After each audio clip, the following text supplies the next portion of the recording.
Hello friends, स्वागत है आपका मेरे चैनल में। और आज की वीडियो में आपको बेल्ट वाली पैंट की कटिंग बताऊंगी। तो इस वीडियो में आपको कुछ डिटेल में बताऊंगी कि किस तरह से अपने साइज़ के अकॉर्डिंग आप अपनी पैंट की कटिंग कर सकते हैं। साइज़ चाहे बच्चे का हो या बड़े का हो, तो किस तरह से आपको क्या क्या चेंज करने हैं इसमें, तो पूरा डिटेल में आज हम इस वीडियो में पूरा सीखेंगे। तो वीडियो को पूरा ज़रूर देखें एंड तक, तभी आपको समझ आएगा। तो इस वीडियो को देखने के बाद ज़रूर एक बार आप ट्राई करें। बहुत ही परफेक्ट पैंट बनेगी, बहुत ही कंफर्टेबल बनेगी। तो चलिए शुरू करते हैं। अगर आप मेरी वीडियो फर्स्ट टाइम देख रहे हैं तो वीडियो के जो रेड बटन है उस पर क्लिक करके चैनल को सब्सक्राइब जरूर करें। साथ में बेल आइकन है, उस पर जरूर क्लिक करें ताकि जब भी कोई नई वीडियो आए तो उसकी नोटिफिकेशन सबसे पहले आपको मिले। तो सबसे पहले तो आपको पता होना चाहिए पैंट बनाने के लिए हमें कितने कपड़े की ज़रूरत होती है। तो नॉर्मल जो पैंट होती है वो 2.25 मीटर में आराम से बन जाती है। अगर किसी का साइज़ काफ़ी कम है, आप बच्चे के बना रहे हैं, तो आपकी 2 मीटर में आराम से पैंट बन जाएगी। अगर ज़्यादा ही हैवी साइज़ है तो 2.5 मीटर कपड़ा चाहिएगा आपको। अगर आपका फैब्रिक पतला है, सेंटून है, साटन है या ऑर्गेन्जा है या जॉर्जेट है, उस सब में आपको लाइनिंग की ज़रूरत पड़ती है। सिंपल जो कपड़ा होता है, रेजी बिजी हो गया, कॉटन हो गया, उसको आप बिना लाइनिंग के बना सकते हैं। तो देखिए, पूरे कपड़े को मैंने पहले लंबाई में इस तरह से फोल्ड कर लिया है। बंद वाली साइड मेरी तरफ है और किनारे वाली जो साइड होती है ओपन वाली, वो दूसरी तरफ है। इस तरह से पूरे कपड़े को आपको फोल्ड कर लेना है। सबसे पहले हम फ्रंट पार्ट कट करेंगे, उसके बाद हम बैक पार्ट की कटिंग करेंगे। तो देखिए, सब हर किसी का जो पैंट कटिंग करने का तरीका होता है सबका अलग अलग होता है। बस आपका ये है कि परफेक्ट बैठना चाहिए, कंफर्टेबल होनी चाहिए। तो इस तरह से कपड़े को मैंने फोल्ड कर लिया है। सबसे पहले मैंने ऊपर से एक लाइन खींच के कपड़े को इक्वल करा और फिर एक आधा इंच पे मैंने लाइन खींची है बंद वाली साइड से। इस तरह से पूरे कपड़े पर देखिए आपको इस तरह से लाइन खींच लेनी है, 1/2 इंच का गैप करते हुए बंद वाली साइड से। और ध्यान रखना है किनारे वाली साइड आगे की तरफ है। अब देखिए, हमने ये पता कर लिया है कपड़ा कितनी जरूरत पड़ेगी हमें और कौन से कपड़े में लाइन लगानी है नहीं लगानी है, ये सब पता चल गया। इसके बाद हमें पता होना चाहिए हमें पैंट बनाने के लिए किन किन नाप की ज़रूरत होती है। तो पैंट बनाने के लिए आपको 3 नाप की ज़रूरत होती है। एक तो आपको हिप साइज़ पता होना चाहिए, एक आपको लेंथ पता होनी चाहिए और एक आपको वेस्ट पता होनी चाहिए। वेस्ट यानी कि जहाँ पर आप पैंट पहनते हो वहाँ से। तो ये 3 सिंपल नाप आपको पता होना चाहिए, इन्हीं के अकॉर्डिंग आपकी पैंट बनती है।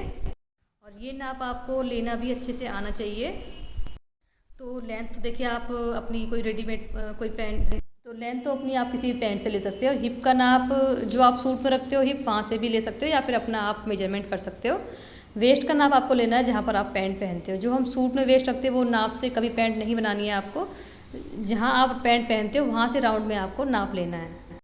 और नाप आपको ज़्यादा कस के ही लेना है, ना ज़्यादा ढीला लेना है, बिल्कुल फिट नाप लेना है आपको। तो मेरे जो नाप है देखिए, लेंथ है 35 इंच, कमर है 38 इंच, हिप है 40 इंच, मोरी 7 इंच।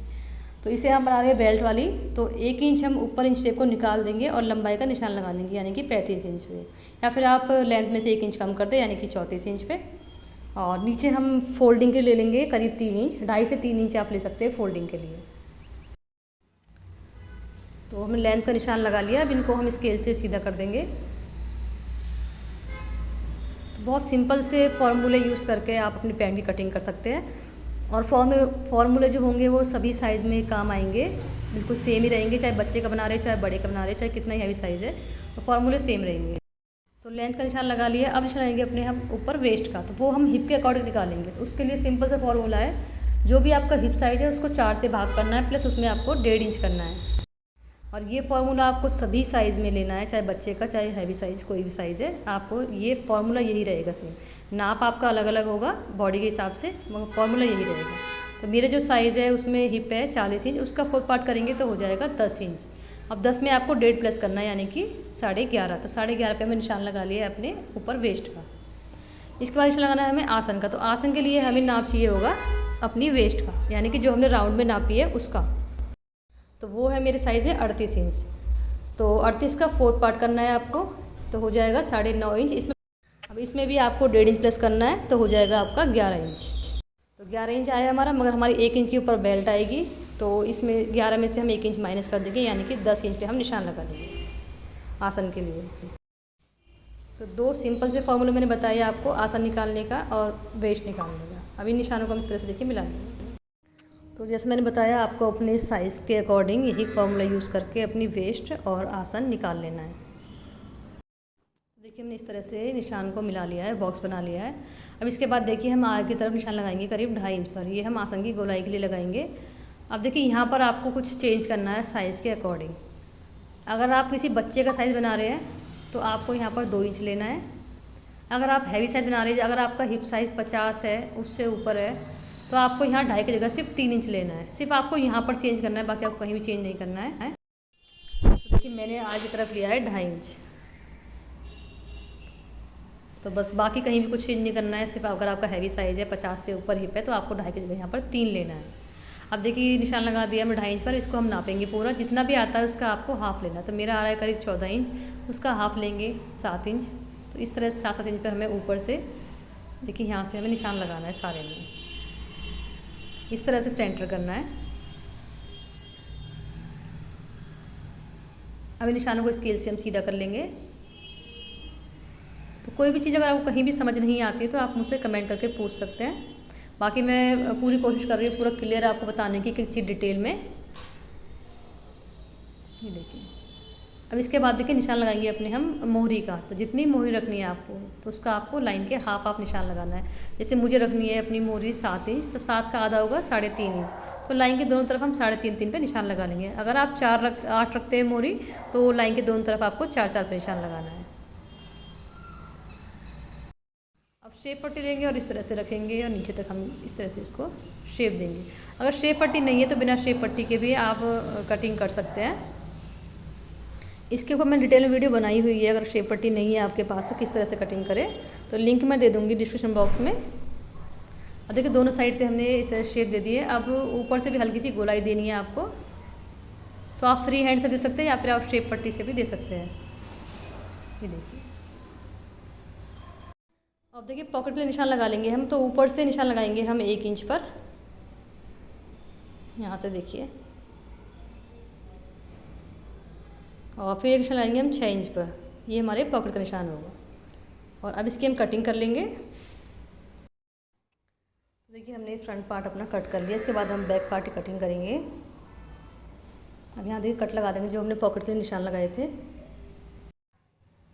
तो देखिए जो बचा हुआ कपड़ा था इसको आगे करेंगे। अब इस पर हम कटिंग करेंगे बैक पार्ट के लिए। तो फ्रंट पे हमने कोई मार्जिन नहीं लिया था सिलाई के लिए। अब जो भी मार्जिन लेंगे हम बैक में लेंगे। तो कपड़े को सेम ऐसे ही रखना है आपको जैसे हमने फ्रंट ले रखा था। अब सबसे पहले ऊपर निशान लगाना है 2.5 इंच पर, क्योंकि बैक पार्ट हमारा एक्स्ट्रा रहता है हमेशा फ्रंट पार्ट से, ताकि ये पहनने में कंफर्टेबल रहे। तो 2.5 पे निशान लगा लिया। उसके बाद जो हमने फ्रंट पार्ट कटिंग किया था उसे इसके ऊपर रखेंगे हम। जो हमने 2.5 पे निशान लगाया वहाँ से देखिए इस तरह से मिलाते हुए रखना है हमें लाइन से। बिल्कुल अच्छे से सेट कर लेंगे इसे। देखिए अच्छे से हमने सेट कर लिया है। अब देखिए ये हमारा 2.5 इंच है और ऊपर से भी हम 2.5 पे निशान लगाएंगे। इसको स्केल से हम इस तरह से सीधा मिला देंगे। अब हमें आगे की तरफ दोबारा 2.5 इंच लेना है और यहाँ हमें शेप देनी है इस तरह से। 1.5 इंच पे शेप देनी है आपको। ये नीचे से भी 2.5 लेंगे या फिर 2 भी ले सकते हैं आप। इस शेप पट्टी लेंगे और इस तरह से हम शेप देंगे।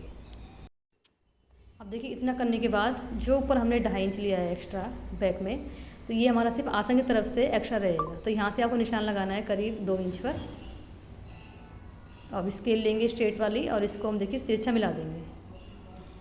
आसन हमारा जो आसन है हमारा बैक वाला, वो हमारा 2.5 इंच एक्स्ट्रा रहेगा फ्रंट पार्ट से, क्योंकि ये पहनने में कंफर्टेबल रहता है। जब हम बैठते हैं तो पैंट खिसकती नहीं है नीचे की तरफ। देखिए इसे भी हम कट कर लेंगे। तो बैक और फ्रंट देखिए हमने दोनों कट कर लिया है। ये हमारा फ्रंट पार्ट है और ये देखिए ये हमारा बैक पार्ट है।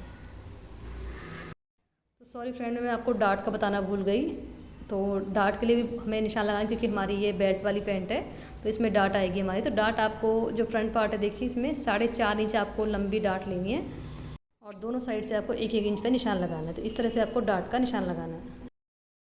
और अब देखिए हम कटिंग करेंगे पॉकेट की। तो पॉकेट के लिए मैंने कपड़े को देखिए इस तरह से डबल रख लिया है। लेंथ हम लेंगे पॉकेट की 14 इंच। ये देखिए यहाँ से भी ओपन है, इसको हम बाद में स्टिच करेंगे। तो उसमें निशान लगा दिया 1/2 इंच, क्योंकि 1/2 इंच हमारा सिलाई में जाएगा। नीचे से लेंगे हम 7 इंच, ऊपर से लेंगे हम 6.5 इंच और इसको देखिए हम इस तरह से तिरछा मिला देंगे। और नीचे से देखिए निशान लगाएंगे हम करीब यहाँ पर देखिए 1.5 इंच पर और शेप देंगे हल्की सी राउंड में। तो ये हमारे देखिए पॉकेट की मार्किंग हो चुकी है। अब इसे हम कट कर लेंगे। आई होप आपको अच्छे से समझ आ गया हो कटिंग। अगर आप इसकी स्टिचिंग देखना चाहते हैं तो आप मुझे कमेंट कर सकते हैं, तो इसकी स्टिचिंग की वीडियो भी मैं बना दूँगी। वैसे मैंने काफ़ी सारी वीडियो अपलोड की हुई है अपने चैनल पर पैंट और प्लाज़ो की। वीडियो अच्छी लगे तो प्लीज़ वीडियो को लाइक करें और चैनल को सब्सक्राइब करें।